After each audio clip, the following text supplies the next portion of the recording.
ایران پر امریکی حملے کا خطرہ ٹل گیا، خلیجی ریاستوں کی کوششیں رنگ لے آئیں۔ امریکہ کا ایران پر حملہ نہ کرنے کا فیصلہ، ٹرمپ ایران کو ایک موقع دینے پر رضامند۔ غیر ملکی خبر ایجنسی کے مطابق سعودی عرب، قطر اور عمان نے ٹرمپ کو ایران پر حملے سے باز رکھنے کے لیے آخری وقت میں قائل کیا۔ سعودی عرب کے ایک سینئر عہدیدار نے بتایا، سعودی عرب، قطر اور عمان نے ایران پر ممکنہ امریکی حملے کو روکنے کے لیے مشترکہ سفارتی کوششوں کی قیادت کی اور حملے کے خطے میں سنگین اور خطرناک نتائج سے امریکہ کو آگاہ کیا۔ پاکستان میں ایرانی سفیر رضا میری مقدم نے بھی تصدیق کرتے ہوئے بتایا کہ ایران کو پیغام موصول ہوا، امریکہ ایران پر حملہ نہیں کرے گا۔ امریکی پیغام میں ایران سے بھی صبر و تحمل کا مظاہرہ کرنے کی اپیل کی گئی۔ کشیدگی کم ہونے کے بعد قطر میں امریکی فوجی اڈے نکالے جانے والے اہلکاروں کی واپسی شروع ہو گئی۔ ایران نے اپنی فضائی حدود ہر قسم کی پروازوں کے لیے کھول دی۔ دوسری جانب امریکی اور برطانوی میڈیا کا کہنا ہے حملوں کا خطرہ ابھی مکمل طور پر نہیں ٹلا۔ اچانک حملہ امریکی فوج کی حکمت عملی کا حصہ ہوگا۔ ایران پر سلامتی کونسل کا اجلاس بھی آج ہوگا۔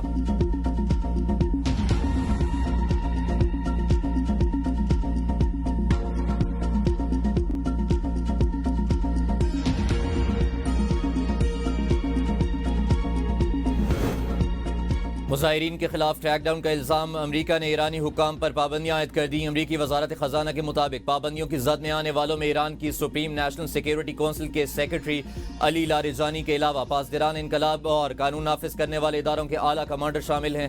امریکی حکومت نے خبردار کیا کہ وہ ایرانی قیادت کی جانب سے دنیا بھر کے بینکوں میں منتقل کی جانے والی رقوم پر بھی نظر رکھے ہوئے ہیں۔ امریکی وزیر خزانہ نے دعویٰ کیا تھا کہ ایرانی قیادت اپنا سرمایہ بیرون ملک منتقل کر رہی ہے۔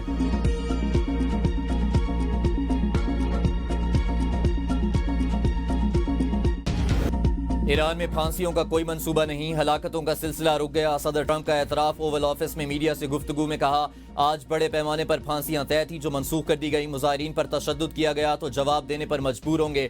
مجھے انتہائی معتبر ذرائع نے ایران کی تازہ صورتحال سے آگاہ کیا۔ صحافی نے پوچھا، کیا ایران کے خلاف کارروائی اب خارج از امکان ہے؟ اس پر صدر ٹرمپ نے کہا، ایران کا عمل دیکھیں گے اور جانچیں گے۔ ایران کی مذہبی حکومت کے خاتمے کا امکان موجود ہے۔ مظاہروں کے باعث تہران کی حکومت گر سکتی ہے۔ ٹرمپ کا رضا پہلوی کی واضح حمایت سے گریز، کہا یقین نہیں کہ ایرانی عوام رضا پہلوی کی قیادت قبول کریں گے یا نہیں۔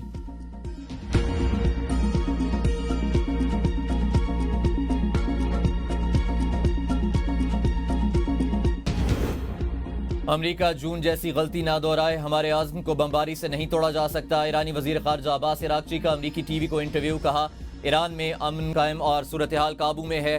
حکومت کا مظاہرین کو پھانسی دینے کا کوئی منصوبہ نہیں۔ داعش طرز کی دہشت گرد کارروائیاں کی اور پولیس اہلکاروں کو زندہ جلایا گیا۔ ٹرمپ اور یورپی ممالک سے خطرات کا سامنا ہے، حملہ ہوا تو نشانہ امریکی فوجی اڈے ہوں گے۔ ایرانی وزیر دفاع کا کہنا ہے پرتشدد مظاہروں میں تقریباً 60% اموات سر پر ضرب لگنے سے ہوئی۔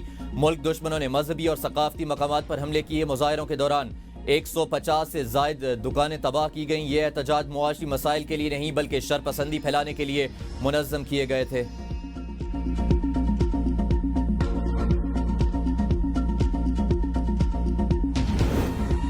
عوام کو ایک ہی چھت تلے مختلف سہولتوں کی فراہمی، وزیر اعظم نے پاکستان آسان خدمت مرکز کا افتتاح کر دیا۔ تقریب سے خطاب میں کہا، یہ مرکز عوام کو سہولت فراہم کرنے کے لیے ایک شاندار اقدام ہے۔ پاکستان آسان خدمت مرکز سے عوام کو بے پناہ آسانیاں میسر آئیں گی۔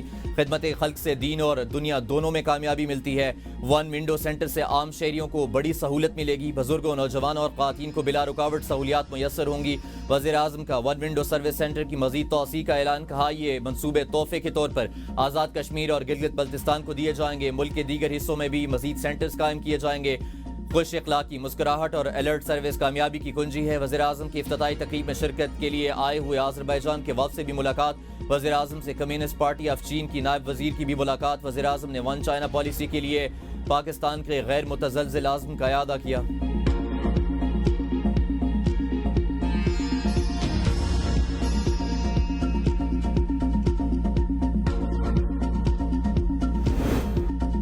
ہسپتالوں کا قیام ہو یا تعلیمی نظام میں بہتری، سندھ حکومت ہر شعبے کی بہتری کے لیے کام کر رہی ہے۔ Chairman Peoples Party Bilawal Bhutto کا اسلام آباد میں تقریب سے خطاب، کہا سندھ میں عالمی معیار کی صحت کی سہولتیں مفت دی جا رہی ہیں۔ جناح اسپتال کو عالمی معیار کا بنایا۔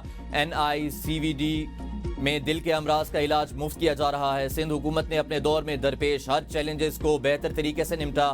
NICVD کے طرز کے 11 اسپتال بنائے۔ 2017 میں گمبٹ میڈیکل کالج قائم کیا۔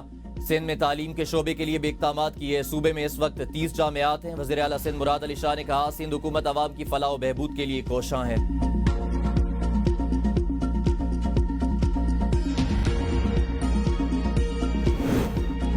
بانی پی ٹی آئی کی سیاسی پرورش کرنے والے عناصر آج پاکستان کو گالیاں دینے کے لیے ان کو پناہ فراہم کر رہے ہیں.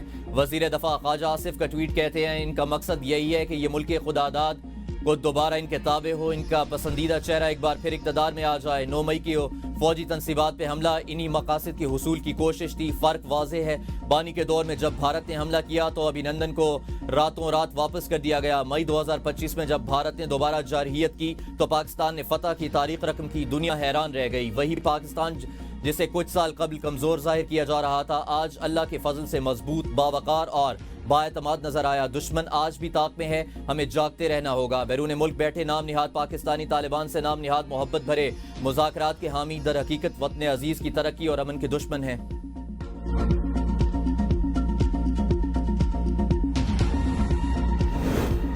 قومی اسمبلی میں اپوزیشن لیڈر کی تعیناتی کے معاملے پر اہم پیش رفت. اسپیکر ایاز صادق نے اسمبلی حکام اور آئینی ماہرین سے مشاورت مکمل کر لی. قانونی ماہرین نے اسپیکر کو محمود اچکزئی کا نام ایوان میں ہی اعلان کرنے کی رائے دے دی. آئینی ماہرین نے یہ تجویز دی ہے کہ اپوزیشن لیڈر کی تقرری کا معاملہ جہاں سے شروع ہوا تھا اس کا اختتام بھی اسی ایوان کے اندر ہونا چاہیے تاکہ کسی بھی آئینی یا سیاسی ابہام کی گنجائش باقی نہ رہے.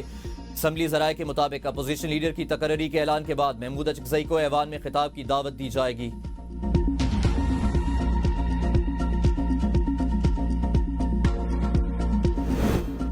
محمود اچکزئی کے علاوہ کسی نے بھی اپوزیشن لیڈر کے لیے کاغذات نامزدگی جمع نہیں کرائے. محمود اچکزئی کا نوٹیفیکیشن ہوتا ہے یا نہیں, پی ٹی آئی کو اس سے کوئی فرق نہیں پڑتا. Secretary general P T I Salman Akram Raja کی پروگرام سوال سے آگے میں گفتگو. کہا ہم انہی کو لیڈر آف دی اپوزیشن مانتے ہیں, انہی کی سربراہی میں پیر کے روز اجلاس بھی کریں گے. اپوزیشن لیڈر کا ہونا ایک آئینی تقاضا ہے, اگر تقرر نہیں ہوتا تو یہ آئین سے انحراف ہے. محمود اچکزئی کے معاملے پر ہماری پارٹی میں مکمل اتفاق رائے ہے. 8 فروری کے احتجاج سے دستبردار ہونے کا کوئی امکان نہیں.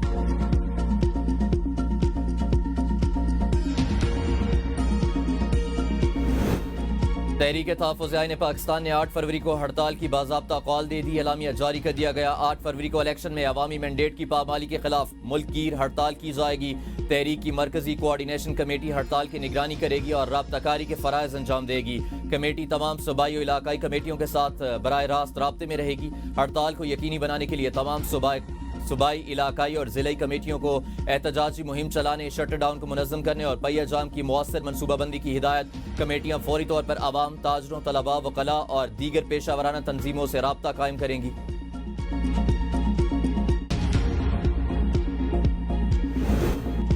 مسائل کا حل سڑکوں پر نہیں, پارلیمنٹ کے پلیٹ فارم سے نکلے گا. اپوزیشن کو پارلیمنٹ میں بیٹھ کر قومی مسائل پر بات کرنی چاہیے. وزیر اعظم کے معاون خصوصی رانا ثناءاللہ کا اپوزیشن کو مشورہ. کہا پہیہ جام اور احتجاج سے نہیں, مذاکرات سے راستہ نکلے گا. محمود اچکزئی کے بطور اپوزیشن لیڈر نوٹیفیکیشن جلد متوقع ہے. ایران پر حملے کا خطرہ ٹل گیا. حملے سے جو مقاصد حاصل کرنا چاہتے تھے وہ حاصل نہیں ہو سکیں گے. امریکی صدر کے بیانات سے ایرانی قوم میں جذبہ جاگ گیا. امیگریشن کے حوالے سے ہر ملک کی اپنی ترجیحات ہوتی ہیں. پاکستان نے ہمیشہ بین الاقوامی قوانین کے احترام پر زور دیا.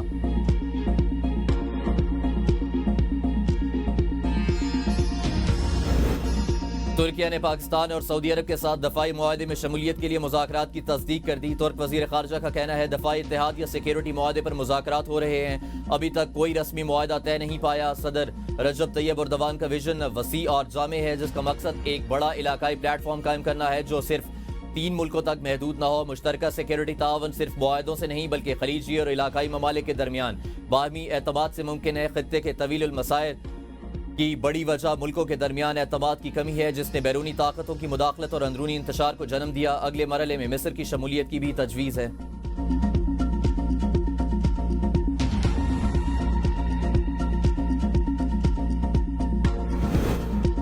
پی ٹی آئی واحد جماعت ہے جو پورے پاکستان میں ہے. ملک میں حقیقی آزادی کے لیے قربانیاں دے رہے ہیں. وزیر اعلیٰ خیبر پختونخوا سہیل آفریدی کی کراچی میں پارٹی کارکن بلال محسود کے اہل خانہ سے تعزیت. کہا ہمارا کارکنوں کے ساتھ نظریاتی رشتہ ہے. بلال محسود سہیل آفریدی کے حالیہ دورہ سندھ کے موقع پر ٹریفک حادثے میں جاں بحق ہوا تھا.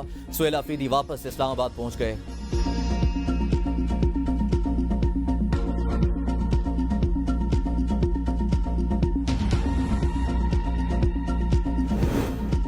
سہیل آفریدی کو سیر سپاٹوں کی بجائے صوبے میں امن و امان پر توجہ دینی چاہیے. گورنر فیصل کریم کنڈی کہتے ہیں روزانہ کی بنیاد پر کے پی میں لاشیں اٹھائی جا رہی ہیں, ہمارے جوان شہید ہو رہے ہیں. کسی صوبے نے کوئی اچھی چیز کی ہے تو اسے سیکھنا چاہیے. سندھ واحد صوبہ ہے جس میں اسپتالوں میں مفت علاج بھی ہوتا ہے. صوبوں کے درمیان بہتر کارکردگی کا مقابلہ ہونا چاہیے.